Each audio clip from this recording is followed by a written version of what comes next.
What's going on, guys? It is Patrick here, and today I'm back finally bringing you another top 5. I know it's been so long, but we are back today, and we are going to be covering the top 5 worst Pack-a-Punch locations. Now, guys, I do have Twitter if you want to follow me. It is at TheSmithPlays. But anyways, let's get into this video. Coming in at number 5, we have Shangri-La. Now, this is a map that I'm really split on. The Pack-a-Punch is basically in the spawn room, which is really great. It's easy to access, and it's fine. On solo, it's probably one of the easiest Pack-a-Punch locations to get to. All you have to do is seriously step on a little switch, and then there you go. You can Pack-a-Punch by round 5 if you have the points. It's so easy. But there's one big thing I have with it. If you're playing with more than one player, you have to have both people step on the stones at the same time. Now, if you're playing with 4 people, and those 4 people may happen to not have mics, or they may happen to be bad players and don't know what they're doing, or they just want to be assholes, it's so hard. It is really impossible. It is seriously impossible to actually Pack-a-Punch, because you have to organize it, and just they won't listen to you, and it just becomes the biggest mess ever. You're trying to get your teammates to Pack-a-Punch it. When I play 4-player and I'm playing with people I don't know, it's just like, all right, this is going to be a game where I can't Pack-a-Punch. And I just have to accept that because it's just ridiculous. It is so hard. It is, honestly, it requires the most teamwork because you cannot do it without using teamwork. It's just impossible.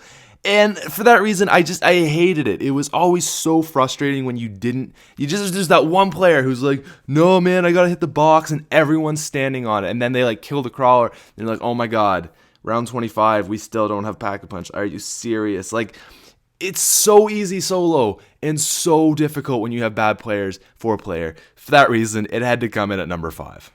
Moving down to our number 4 spot, we have Nuketown Zombies. Now, this Pack-a-Punch to me is very similar in kind of nature to Shangri-La. Sometimes it works out, sometimes it doesn't. And when it doesn't work out, it's such a pain. So the Pack-a-Punch, if you don't know, on Nuketown Zombies is random. It can spawn in on round 5, it can spawn in on round 25. You don't know for sure. So sometimes you're playing and you get it, at a good time. You'll get like Jug and then Pack-a-Punch, and you're like, sweet, perfect. But then sometimes you get it on round 25 and it's like, why are you doing this to me, Gabe? Why are you doing this to me, David Von Der? It can be so inconvenient. And really, just the fact that it's random in general makes it a very inconvenient and bad Pack-a-Punch spot because you simply just don't know. You simply do not know when you're going to get it, which makes it for a really just annoying time, to be perfectly honest. I mean, Pack-a-Punch isn't the most important thing to get on that map. Obviously, Jug is the most important, but it's still very important, and the element of its randomness makes it so inconvenient when you're waiting and it's round 25 and you finally get it. It's great, but just having to wait that long in the first place is awful. So, not something I completely hate, but sometimes you'll get it at a great time, sometimes you'll get it at a bad time, but for that reason on its own, it had to come in at number 4.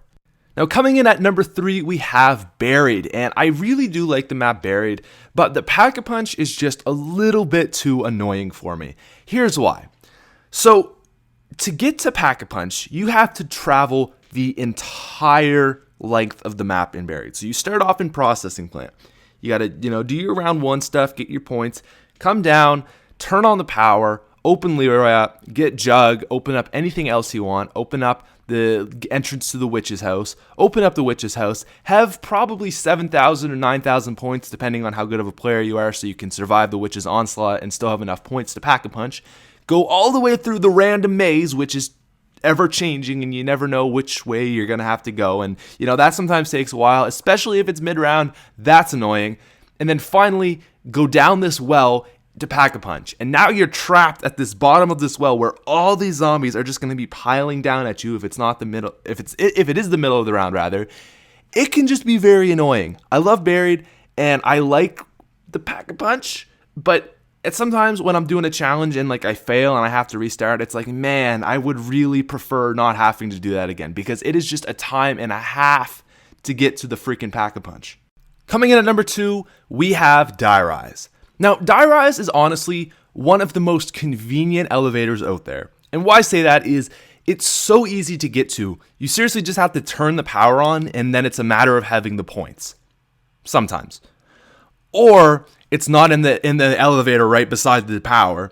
So then you got to go on a wild goose chase to find the spot where it's at. And then it may or may not be there.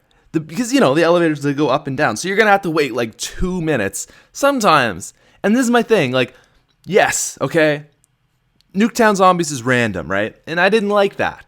But at least I had a guaranteed, it's eventually going to come. Whereas Dire Ride's elevators, it's like, might be here, might not. And the thing that's worst of all, okay, this is the thing that gets me, is when you're pack-a-punching, the elevator will go. It can leave. You can lose your 5,000 points and your gun because the elevator decides to go. Like, that is what I call a design flaw in your map, Treyarch. Really? Like, you didn't think that maybe we should make it so that the gun stays, like the elevator stops when it's pack-a-punching, because I don't know, maybe we want our guns, and I know this isn't something that happens all the time, but it's happened at least 5 times to me, and that's enough to me to put it in at number 2. And coming in at number 1, ladies and gentlemen, I talked about wild goose chases. Well, this is the mother of all of them. We have transit. So I'm not going to say why. I'm just going to explain the process for you, and you be the judge. Okay, so after you've gone around the entire map of transit, turned on the power, what you have to do if you want to pack-a-punch, you have to go back to the bus depot, grab a turbine. From here, you have to walk back through the fog to the town, unless you want to wait for the bus, and let's be honest, that's going to take 20 minutes, so you're going to be impatient. You're going to go through the fog. You got to deal with denizens. We all love denizens. No, we don't. And lava. There's a giant pit of lava right before the town where there's a good chance you may die if you have to go through that. Anyways, assuming you get through that bit of fog, you're now in the town. Now you have to head back to the power plant. So you're going to head to the power plant and put down your turbine right in front of that electric door. From here, what you got to do, you got to go back to the town, and at this point, you go to the bank, blow open the door, and there's a chance Pack-a-Punch may be open. It's not guaranteed. It's not open permanently. It's just open for a little extended amount of time. And even at that, there's a chance it didn't work because a zombie busted it or the turbine broke. I don't know what.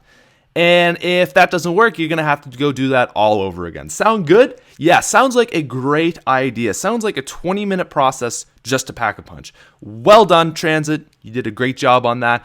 I don't even need to say why it's bad. That's just the process. You know what it is. There we go. That's it. Bam.